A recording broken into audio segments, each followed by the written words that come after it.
राधे कृष्ण। जेठ मास का महीना 2026 में 2 मई दिन शनिवार को शुरू हुआ। जेठ मास की कथा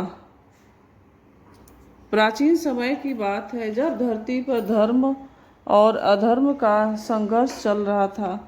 तब मनुष्य अपने कर्मों के अनुसार सुख और दुख भोगता था। उसी समय एक पवित्र मास आता है जिसे ज्येष्ठ मास कहा जाता है। यह मास भगवान विष्णु को अत्यंत प्रिय माना गया है।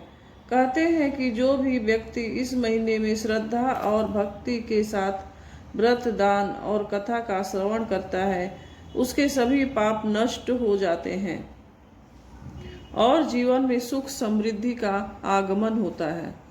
एक बार देवलोक में देवर्षि नारद जी ने भगवान विष्णु से प्रश्न किया, हे प्रभु,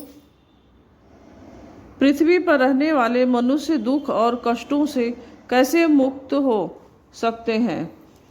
उन्हें ऐसा कौन सा उपाय बताएं जिससे वे सरलता से मोक्ष प्राप्त कर सके। भगवान विष्णु मुस्कुराए और बोले, हे नारद, ज्येष्ठ मास अत्यंत पुण्यदायी है।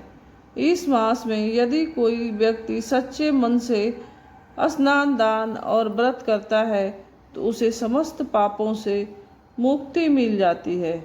विशेषकर इस महीने में जल का दान बहुत ही श्रेष्ठ माना गया है।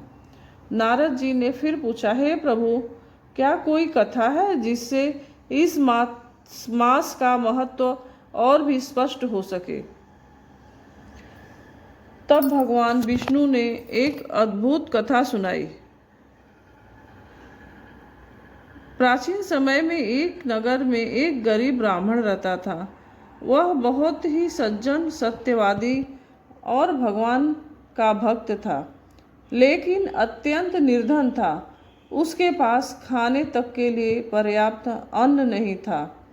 उसकी पत्नी भी बहुत धर्मपरायण थी, लेकिन गरीबी के कारण वह हमेशा चिंतित रहती थी।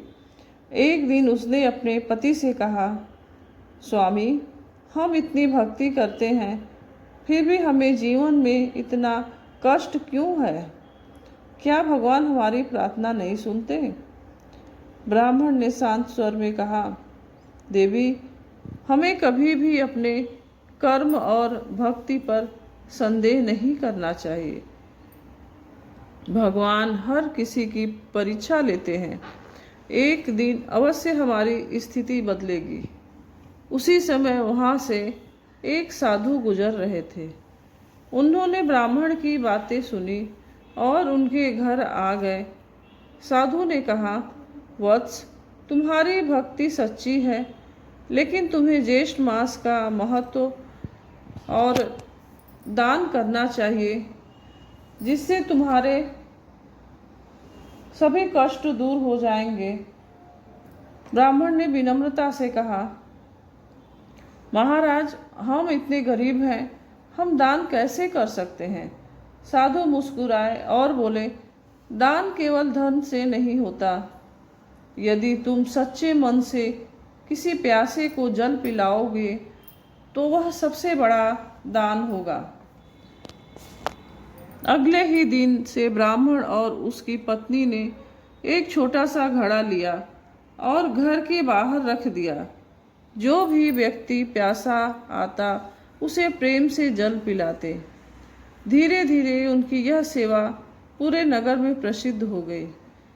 लोग उन्हें सम्मान की दृष्टि से देखने लगे। एक दिन ब्राह्मण विष्णु स्वयं एक वृद्ध ब्राह्मण के वेश में उनकी परीक्षा लेने आए। उन्होंने दरवाजे पर आकर कहा, मुझे बहुत प्यास लगी है, क्या मुझे जल मिलेगा? ब्राह्मण और उसकी पत्नी ने तुरंत उसे आदर से बैठाया और शीतल जल पिलाया। भगवान विष्णु उनके प्रेम और सेवा भाव से अत्यंत प्रसन्न हुए। उन्होंने अपने वास्तविक रूप में प्रकट होकर, वत्स, तुम्हारी सच्ची भक्ति और सेवा से मैं अत्यंत प्रसन्न हूँ।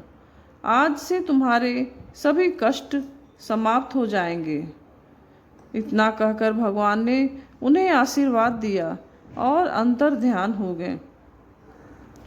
उसी दिन के बाद ब्राह्मण के जीवन में अद्भुत परिवर्तन आया। उनके घर में धन, अन्न और सुख समृद्धि का आगमन होने लगा। वे पहले ही की तरह ही विनम्र और भक्त बने रहे। उन्होंने कभी भी अपने धर्म और सेवा को नहीं छोड़ा। धीरे धीरे उनका जीवन आदर्श बन गया और पूरे नगर के लोग उनसे प्रेरणा लेने लगे। सच्ची भक्ति कभी व्यर्थ नहीं जाती। छोटा से छोटा दान भी बड़ा फल देता है। ज्येष्ठ मास में जल दान का विशेष महत्व है। भगवान हमेशा अपने भक्तों की सहायता करते हैं। जो भी व्यक्ति इस कथा को श्रद्धा से सुनता या पढ़ता है, उसके जीवन के दुख दूर होते हैं और उसे भगवान विष्णु की कृपा प्राप्त होती है। ज्येष्ठ मास का यह प्रथम अध्याय हमें यह सिखाता है, दया, भक्ति, सेवा, भक्ति का मार्ग दिखाता है। यदि हम भी अपने जीवन में इन गुणों को अपनाएं तो निश्चय ही हमारा जीवन सुखमय हो सकता है। यह कथा समाप्त हुई। छोटा वीडियो, शॉर्ट वीडियो आ गया है। इस कथा पसंद आई तो लाइक, कमेंट, चैनल को सब्सक्राइब